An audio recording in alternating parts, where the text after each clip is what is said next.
আজকে আমি পপকর্ন করব, তাই দেখো ছোট ছোট ভুট্টার দানাগুলো নিয়ে এসেছি বাজার থেকে। একদম ছোট ছোট এই দানাগুলো। সাদা তেল গরম করতে দিয়েছি। এবার হাই ফ্লেমে আমি ভুট্টার দানাগুলো দিয়ে দিচ্ছি। এখন আমার ফ্লেমটা হাই থাকবে। এবার ঢাকা দিয়ে দিলাম। একটু পর থেকেই ভুট্টার দানাগুলো কেমন আওয়াজ করে ফুটছে। 5 মিনিটও লাগবে না, 2-3 মিনিট এভাবে রেখে আমি গ্যাসটা কমিয়ে দিলাম। এবার ঢাকনাটা খুলতেই দেখো ভুট্টার দানাগুলো কি সুন্দর করে ফুটে উঠেছে। পপকর্ন আমার রেডি। এর মধ্যে আমি একটু চাট মশলা ছড়িয়ে দিচ্ছি। এই চাট মশলা দেওয়াতে এই পপকর্নগুলো খেতে বেশ ভালো লাগবে। একটু বেশি করে চাট মশলা ছড়িয়ে দিয়েছি।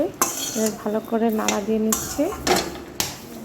এইভাবে বাড়িতে আমি প্রায় এই পপকর্নগুলো করে থাকি। বাচ্চারাও বেশ ভালোভাবে খেয়ে নেয়, পছন্দ করে বেশ।